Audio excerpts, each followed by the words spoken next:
Is this thing working?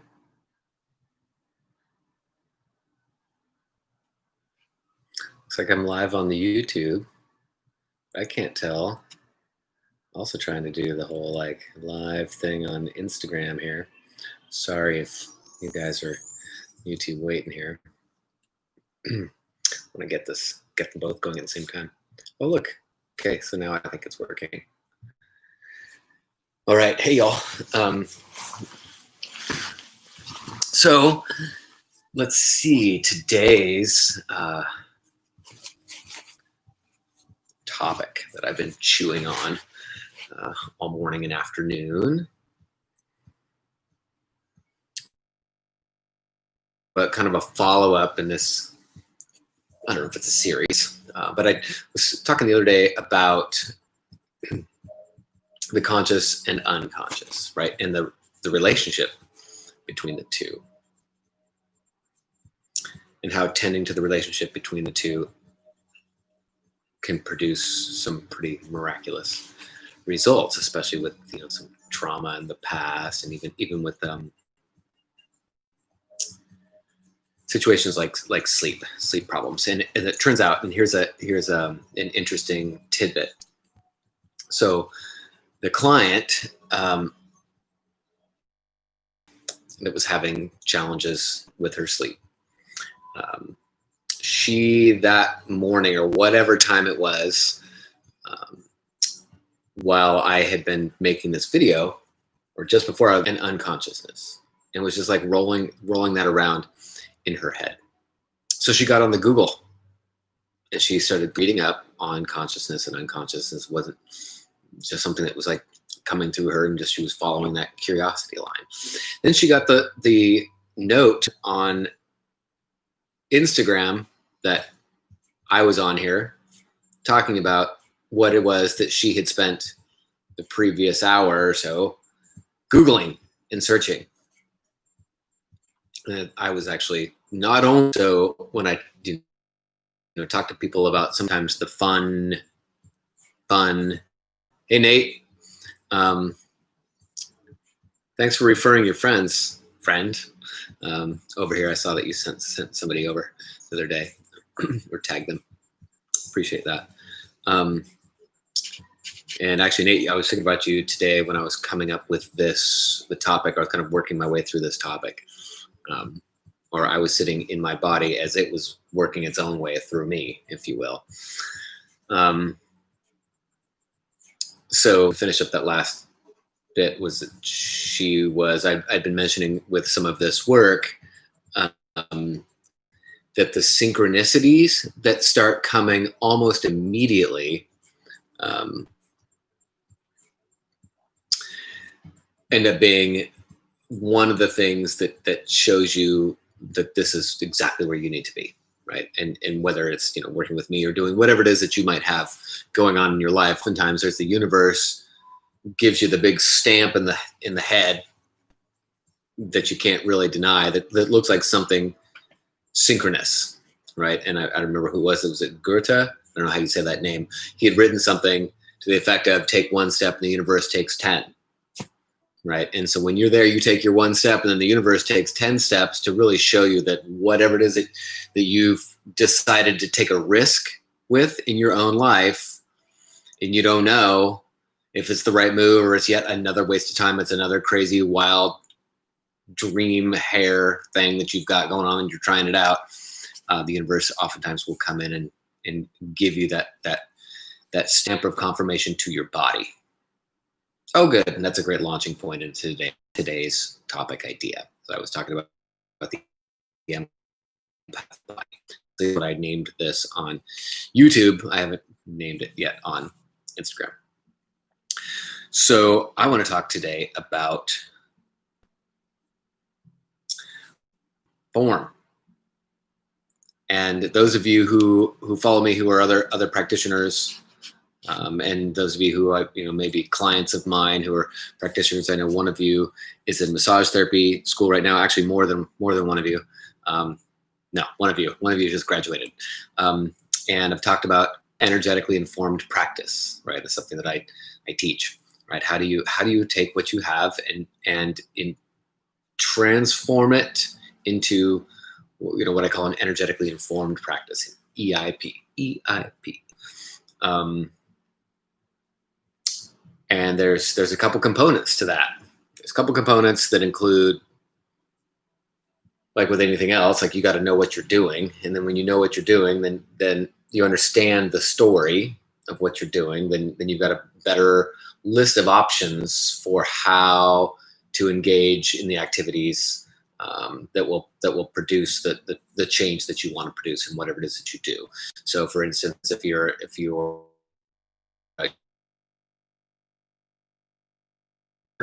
into your practice, then you want to know how energy works. It is that you might be doing in your practice that might constitute energy work and might be offering some kind of value, some kind of benefit, some kind of result that your client is looking for, that they might actually feel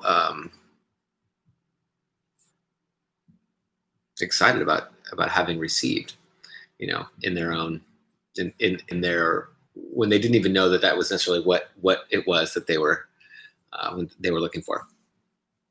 So I want to talk about that nature of the body. What's the body actually doing? And I want to talk about form and what science studies. Science studies form, right? Studies like this. It can tell me how much this weighs, how much volume it has, all the way down to like how many molecules and atoms this thing has, right? This is what science studies. Is really good at it. In fact, it's so good at it, it's been able to and predict physics to the extent that we can build airplanes and fly ourselves in a little tin can all the way around this darn Earth, all the way up to the moon. We can devise these cool little topics where I can be talking at this screen and this screen at the same time, and having a group of YouTube watchers over here and Instagram watchers over here, and then it'll record them. We're really good at figuring out this physical thing, the study of form. When it gets into the study of formlessness, things get a little bit more questionable, right? And I haven't thought too far through that, because I know that even here, I'm talking to a form, and then it's going up into the cloud, and it's coming into your little device, right? So somehow we're taking things from form into formless, and then back down into form. How this ties into energy work and the work that I do is when we're looking at a body, and whether you're a practitioner or you're a client or you're one half of an intimate relationship, whether it's you and your significant sexual intimacy partner, or you are your mom or a dad of a kiddo,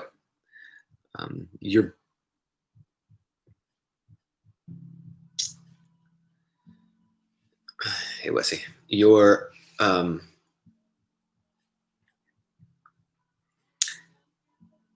recognize that the body is actually in an ongoing communication with the formless. And this has been the most kind of exciting day for me to be pondering through this particular concept.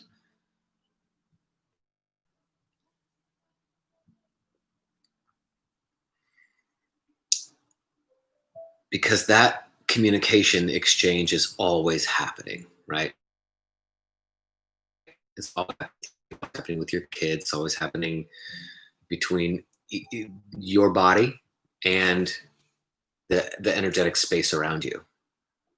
And it's not even limited to the energetic space around you, right? And I tie into the people that I'm working with, clients around the world that are the closest place, the closest distance, shortest distance between myself and some of the clients is straight down through the earth. I don't know how many thousands of miles it is through the earth, but that the formless, there's an intelligence there. There's actually a structure. There are rules to how we engage with the formless. Same way as this YouTube and Instagram and FaceTime work. There's actual rules that some of the physicists have figured out how to take this information and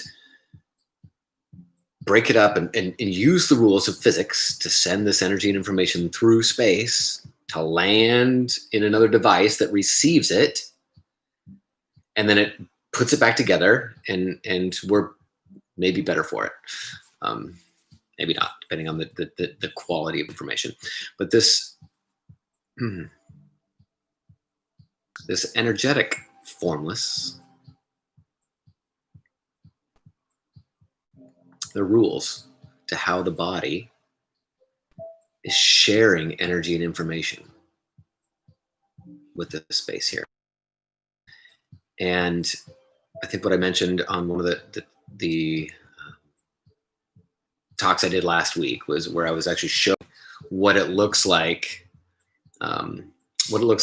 when the body is moving that energy and information flow in very specific rules, right? And it does this up through the body and then back down in this continuous waving flow, this Kundalini flow. And when that flow is off, or there's some kind of fear response, lockdown response in the body, if the body's actual role is as a transmitter and a receiver, like a radio or a walkie-talkie sort of thing, but to the spiritual realm. If there's something going haywire in here, what's the result? The walkie-talkie is immediately going to feel isolated. My body is going to feel isolated. I'm going to feel intuitively there's something very wrong. And that wrongness, it can be an injury in and of itself. Because part of what our internal dialogue does, we try to figure out what's wrong. And when we recognize that, we look around the world and everybody else seems like they're, many other people,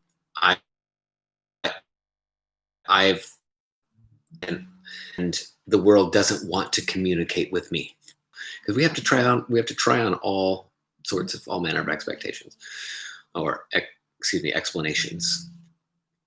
And so that might be true. It's plausible. Right? If the world doesn't want to talk to me, then what's the result? If the spirit doesn't want to talk to me, if I've been cast out, I think that sounds like some kind of like a biblical story, doesn't it? We've been cast out of heaven. We've been cast out, and that'll be the experience, is that we're isolated in what may very well be the most blissful experience, and it's happening all around us, yet I'm isolated in pain and lockdown, and it can be pretty devastating. And luckily, that's not what's really happening. That the communication from form to formless is always happening. And it can be, there's a dance, there's a relationship between form and formless that's always happening. There's a relationship, there's communication, there's a dialogue that you can practice, that you can use your mind. And so many of us spend so much time trying to shut that thing up. But what's actually the divine purpose of it? And how can you take advantage of that divine purpose and use it to dissolve whatever isolation may be in there, or for your client, or for your loved one, or for your kids, your significant other? And that, by the way, is one of the most incredibly blissful gifts that we've been given in our intimate relationship capacity, is actually to do that for each other in that intimate exchange.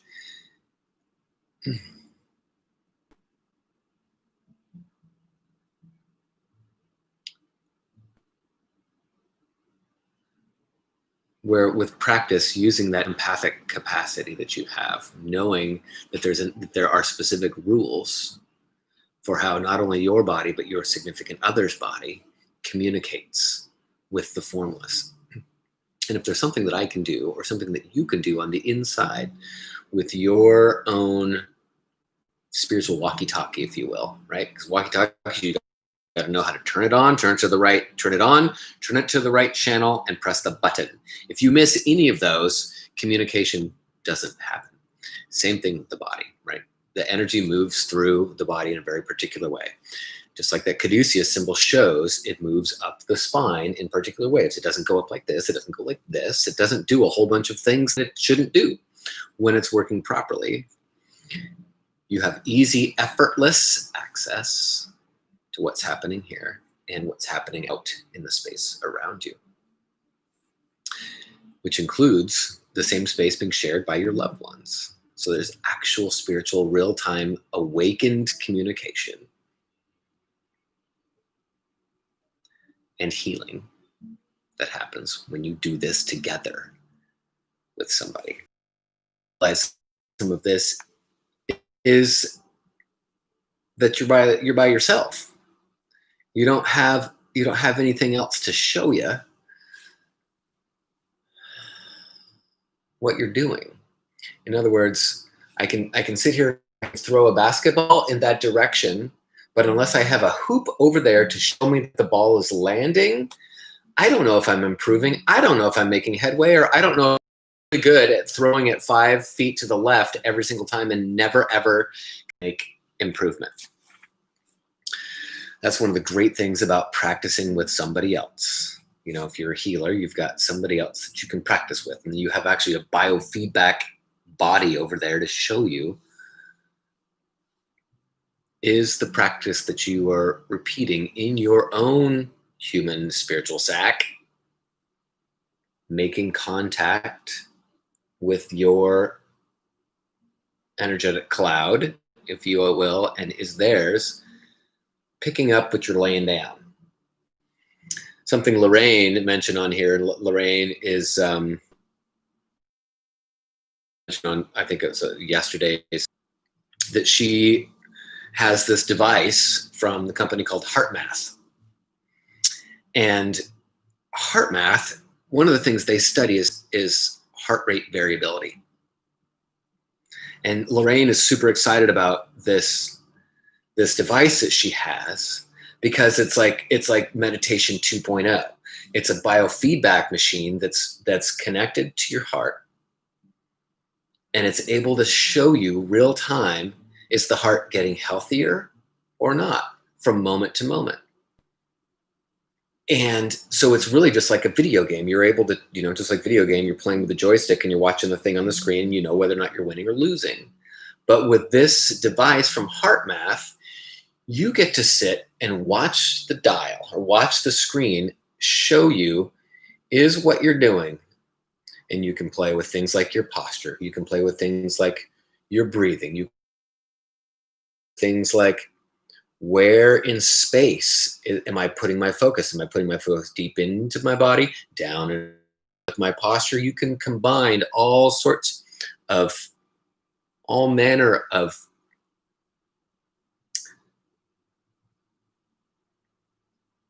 exercises or focal points that you wouldn't otherwise recognize if they were actually doing something, because I can't feel my organs that are being driven exclusively by my unconscious. Like, I cannot tell you right now unless I go like this.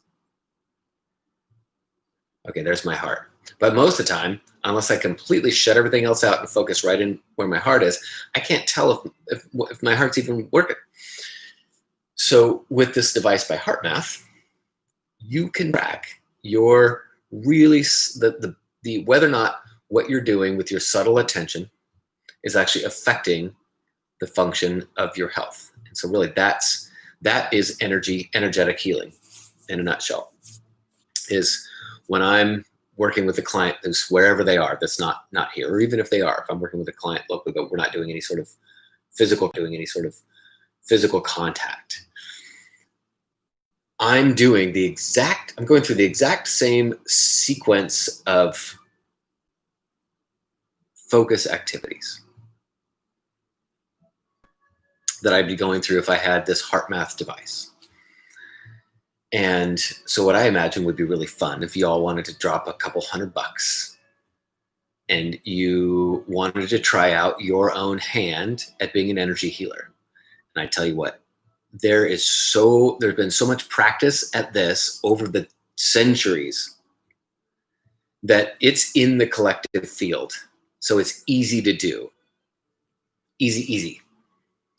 And how do you know it? How do you even know if it's working? You need something. You need a dial or a device to show you, because it requires really subtle attention games, but nothing that you don't already do when you are driving, right? The more you relax and just allow your vision to space out on the road, your hand should just be making little subtle adjustments on the road. Bicycle, your body should be making all of those adjustments without you even knowing it. Okay. So the way to do that with like an energetic exchange, those of you who recognize that you've got an empathic sensitivity and that you've had maybe some situations where you've played with energy, just playing around with it, and had whoever it is that you were sending energy to have a synchronistic beneficial experience. They felt better. They had a healing. They may have something dramatic. And again, there are rules for how the body works, but it's pretty good. It's pretty easy to have a good response.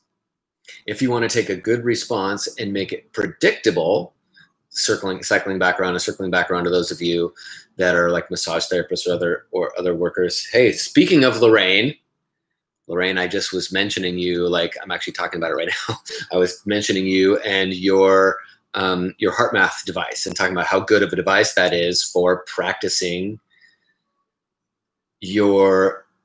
what you do subtly, internally and externally, energetically, if you will, and actually having feedback to show you that it's working or it's not working. So not only can you answer the question, is it working, but you can then practice so that you can get better and better and better at it. So I was just thinking about this, Lorraine. I was just telling them that I was thinking about this device today, in terms of, because I've been kind of working around with like, how do I teach what I do to other folks?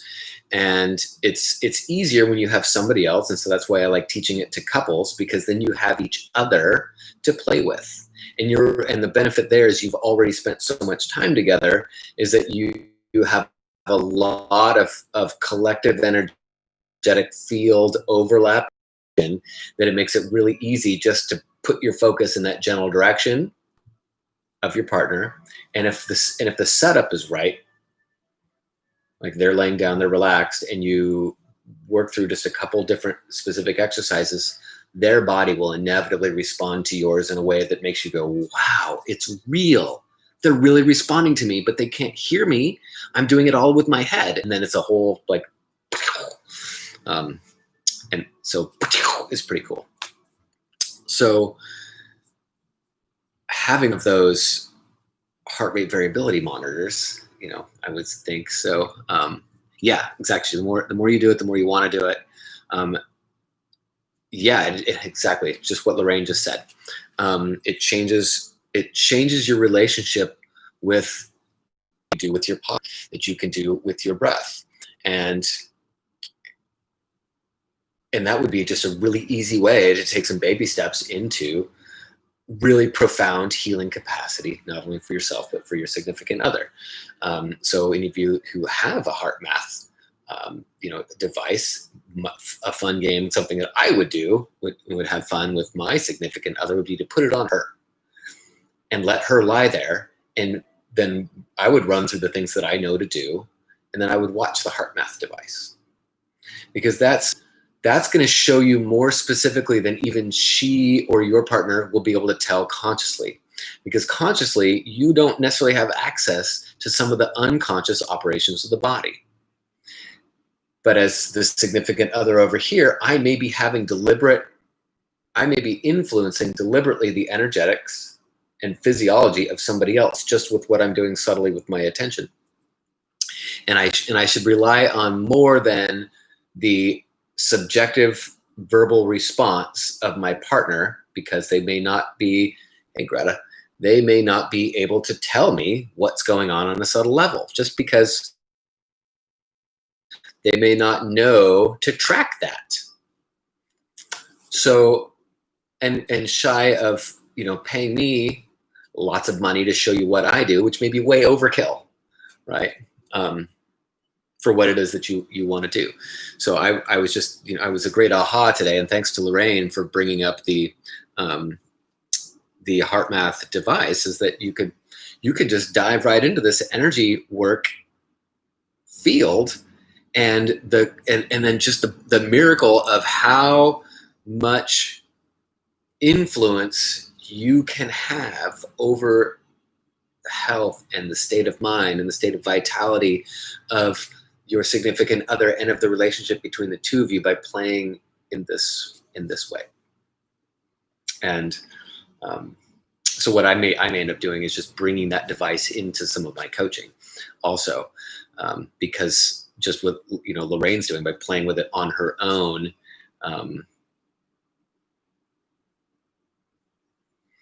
is a hugely beneficial. Anybody looking for healing, can recognize that the heart rate variability that's tracked by this device is a great three-dimensional feedback as to how well your body's doing. And if your body is a communication device between form and formless, tracking how well the heart's doing is going to be directly correlated with how much energy you have. And now, Lorraine, if you're on here still, has working with this device translated into you having more energy in your life? Yeah, so she talks about coherence. And coherence is a great term. So coherence is when you've got a number of different things that can be operating separately, or when they start to come together like this. Another word for coherence is something called entrainment, and bodies can entrain together. You can find flow. Coherence and flow can be roughly synonymous.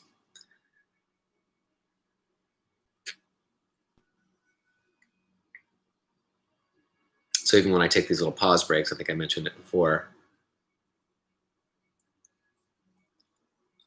sometimes my body says, like, hold on, let me catch up and tell you. This is my body speaking, like it's feeling out. I'm getting, information, insights, inspirations. And I don't get it through my head, right? I talk from my head, but it always has to come from the body. And the body has access to two forms of energy. Bound energy, which is going to be found in form. Bound energy, you slow the vibration of the atoms enough to where it actually becomes visible. Unbound energy is you heat this thing up enough and it turns into gas. Heat it up even more and it becomes unbound and spread through space. And Lorraine says she's using neurofeedback. So there's lots of different ways that you can, I don't know if there's lots, but there are plenty of different ways that you can use. And Lorraine says she's using neurofeedback. So there's lots of different ways that you can, I don't know if there's lots, but there are plenty of different ways that you can use. It only takes one off thought to change the heartbeat.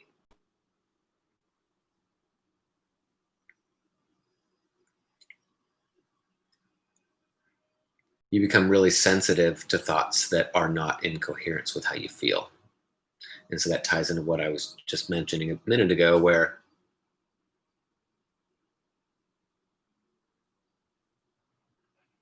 I'm either resting my attention and my focus on my thoughts, or on my body, or am I going back and forth?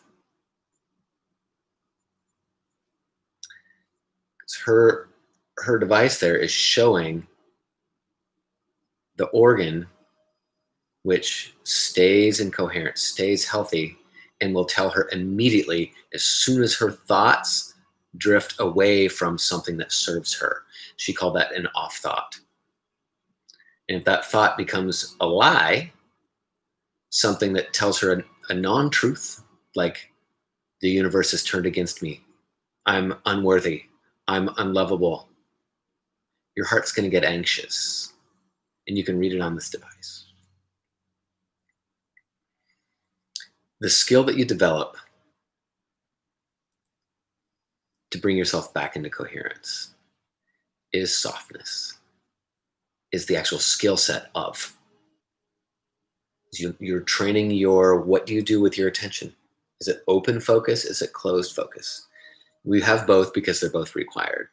But if you use the wrong one at the wrong time, it's going to produce an off thought, and your heart's going to tell you.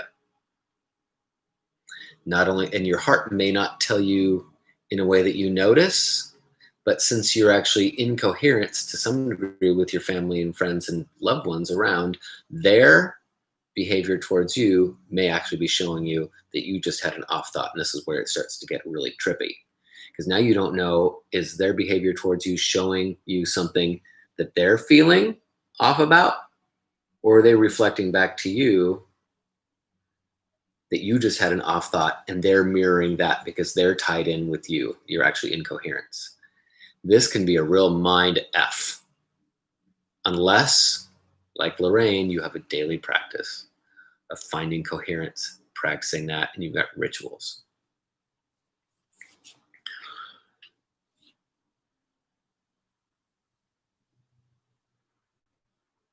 So this,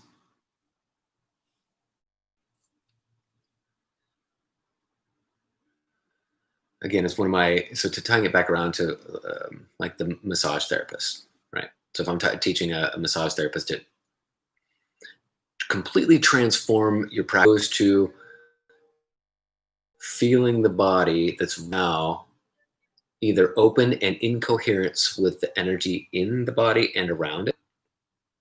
And your goal is to try to promote coherence in them. Is going to trigger a body to self-relax. And it's going to trigger the body, stimulate the body to develop the waves that assess tension and better regulate tension in the body. Because the body's wisdom recognizes that overly tense self is cut off from the formless.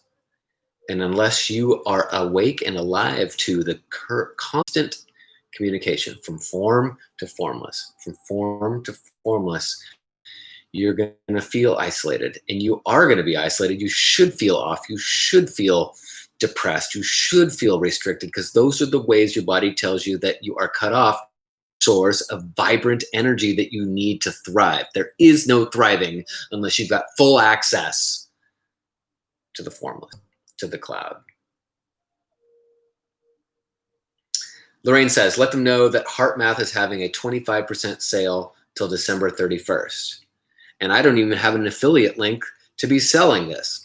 So Lorraine, also imagine that.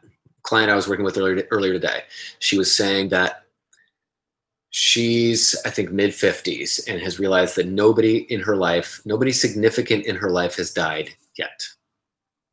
And she has a lot of fear around that. When she imagines that, her body goes out of coherence.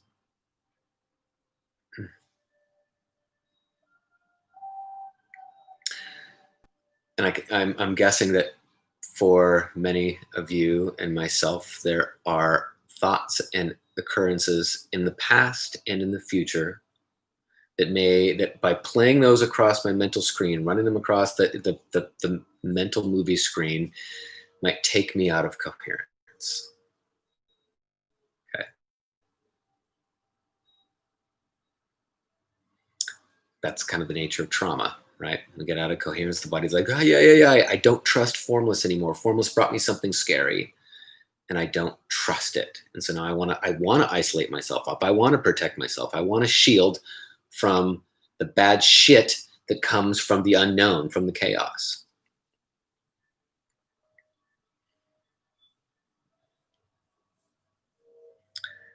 How to evolve our current state into a higher state of coherence, a higher state of complexity, so that we can, at one point, at the same time, balance the state of safety and ease and connection to the formless while we're watching what otherwise would be a scary movie with something that we imagine could be painful.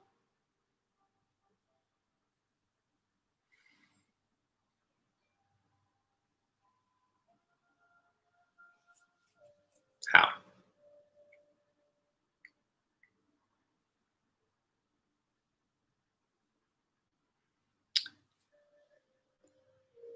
My guess is you probably already answered that with some of the stuff that we've talked about on here. What it allows you to do is, even with the client earlier today, we were talking about people are coming to her already. We've been working together for a week, and people are coming to her already with their traumas, specifically overwhelm from cancer, overwhelm from deaths of loved ones. And they're coming to her because they can feel, their form can feel her access now to the form, to her access to awakened communication between form and formless. And they're drawn to that. And you may recognize people are drawn to you, drawn to your empathic capacity, your empathic sensitivity. And just because you have empathic sensitivity doesn't mean you know how to stay there in a healthy way. But as you practice some of these things with the tool, like Lorraine says, you can maintain coherence, that moment exchange of energy and information between your form and the formless. You're able to stay awake and not shut down in a situation that is shutting somebody else down. Now you find yourself in the position that is so joyous, is that you can help somebody else find their way back up to air from drowning under the surface, back up to air, so they can feel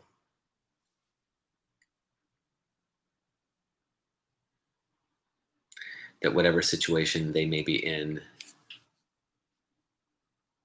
hi Jana, whatever situation they may be in, doesn't necessarily mean what it is that their fear and lockdown tells them it means. And Lorraine, I think you could speak to this also, as I'm sure can many of you others. I would say now, with where we are as a planet, taking the leadership opportunity that you may find yourself face to face with an empath, what definitions mean. That means you recognize that your body is communicating with the formless. And if it's been overwhelming you,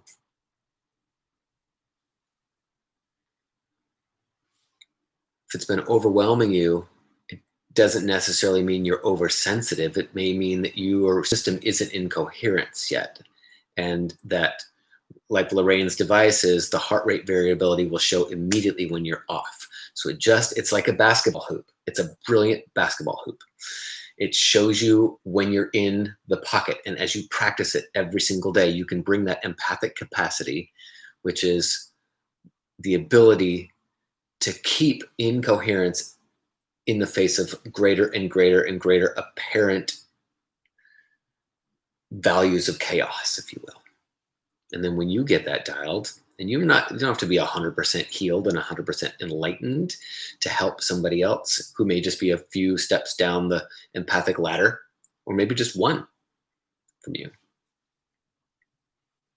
But imagine, or take yourself to that part of your body that will show you right now how it feels to have a practiced skill set that not only you've learned to practice it with yourself, but then you can practice it with another. And a great way to do that would be with that heart rate variability monitor from HeartMath, that they have a 25% sale December 31st. But that's basically like putting it, you want to learn to play basketball, you want to play the basketball of energy medicine, get a ball and a hoop. And so Dr. Joe, that she's talking about, people at Dr. Joe's workshops are able to turn their coherence on.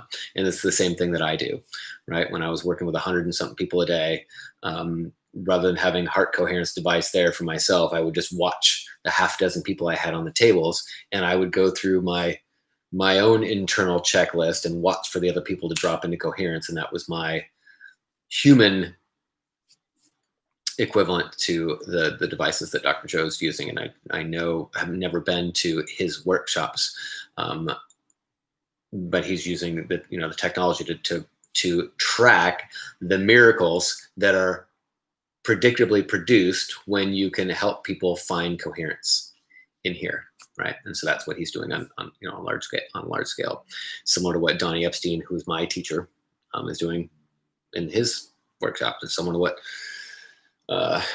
Bartlett, this guy here, the physics of miracles, Richard Bartlett, is doing in his matrix energetics, because it's the same thing. It's the same rules, right?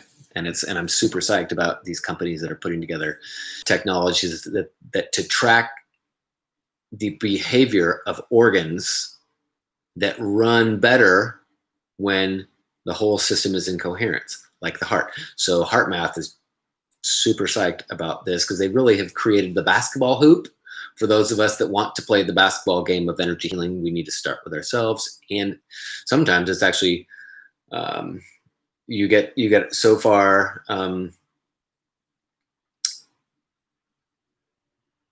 you can get quite a ways working with yourself. And then when you start to play with others and start to experience the actual energetic flood that comes into you when two of you, remember that part of that book that's called like the Bible or something? He says, when two or more are together in my name, in coherence, when two or more are together in my name, I will be there too.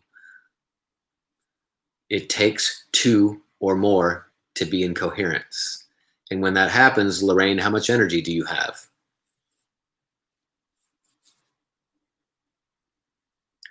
I think she's going to say a lot, or a lot. So I think that's enough for me, because this is like 45 minutes. So thanks y'all for hopping on, staying on as long as you did, and act in the state of coherence with people like this. She's saying Heart Math has another app, so people around the world are breathing together. When that's crazy cool, right? The technologies. So I'll probably be looking into that too, to see if something I can actually integrate into my work also. And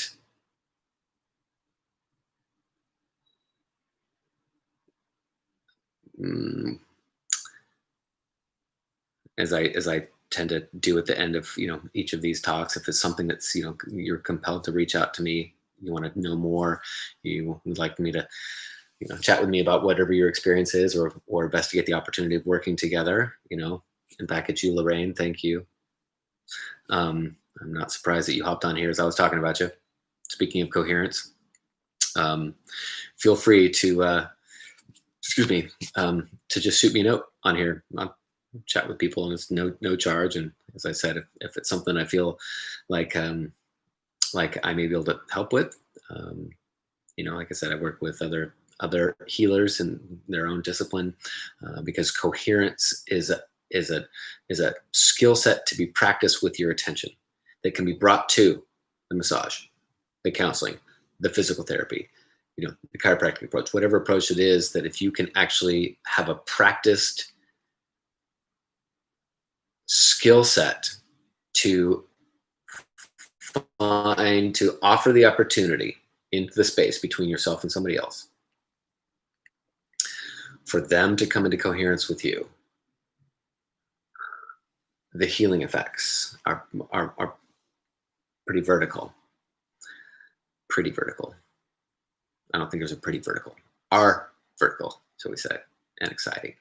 And that's, I think, one of the best ways that you can spoon feed yourself as an empath joy from that sensitivity is, think about you actually using that deep sensitivity you have and connecting it to a person that goes and awakens to themselves miraculously in communication with the great formless, and you get to be right there.